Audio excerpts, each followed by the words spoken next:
มาร่วมสร้างมาตรฐานใหม่ให้กับวงการบันเทิงบ้านเฮากับโครงการลาวเอนเตอร์เทนเมนต์อวอร์ด 2010 โดยการร่วมโหวตให้คะแนนกับผลงานหรือศิลปินที่ทานเห็นว่าเหมาะสมและสมควรได้รับขันรางวัลนักล่าคำในครั้งนี้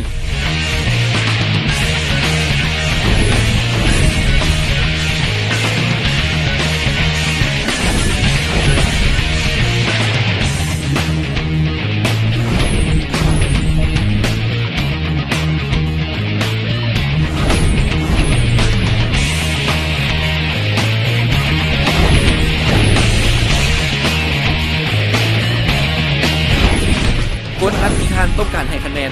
แล้วส่งไปที่3333เฉพาะเครือข่ายลาวโทรคมเท่านั้นสำหรับท่านที่ต้องการรับฟังเงื่อนไขการโหวตง่ายๆเพียงกดดาวและตามด้วย3333ยิ่งโหวตหลายยิ่งมีสิทธิ์ลุ้นรางวัลหลากหลายจากลาวโทรคม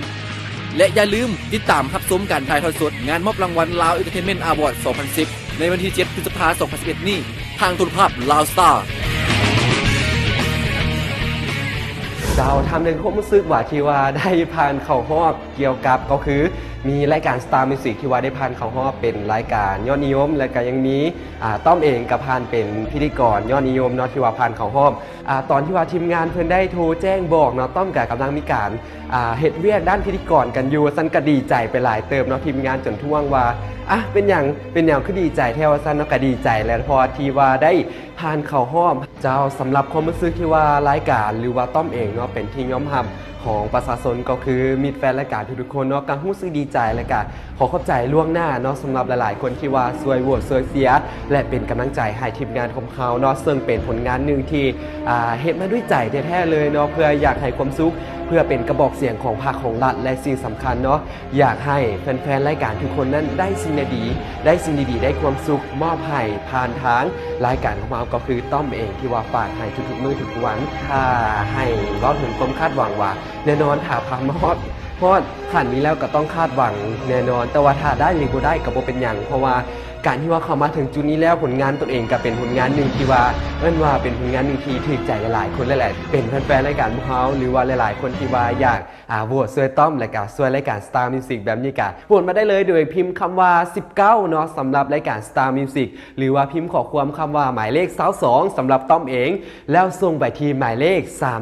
3333ส่งทุกมื้อก่อนหลังอาหารก็ได้เนาะสำหรับผู้ใดที่ว่าอยากส่งเนาะเฉพาะเครือข่ายของลาวโทรคมเด้อ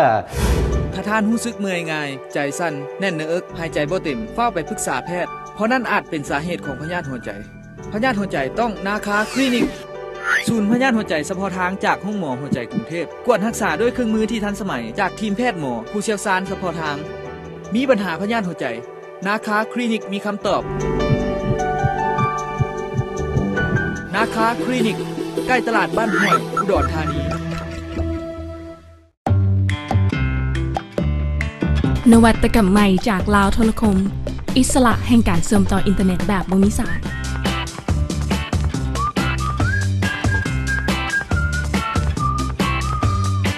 อุปกรณ์ HSPA กระทัดหัดนำไส้ง่ายด้วยความไวสูงสุดถึง 14.4 เมกะบิตต์ต่อวินาทีให้ท่านสามารถดาวน์โหลดหรืออัปโหลดอย่างไม่มีขีดจำกัด HSPA อินเทอร์เน็ตบ่มีสายถึงเครือข่าย 3G พกพาง่ายเข้าอินเทอร์เน็ตได้ทุกสถานที่ที่มีสัญญาณโทรศัพท์มือถือรูปทรงกระทัดหัดสะดวกในการเก็บเงียนสามารถนำไส้เป็น Flash Drive ได้อีกด้วยให้ทานได้มวลซื่นกับชีวิตออนไลน์ในแบบของทานที่จบไปแล้วนั่นเป็นคำคิดคำเห็นของผู้ที่ได้ผ่านของรอบขอเชิญชวนทุกท่านร่วมโหวตเพื่อให้กำลังใจกับบรรดาศิลปินและผลงานที่ผ่านมาตามรหัสเลขแล้วส่งมาที่เบอร์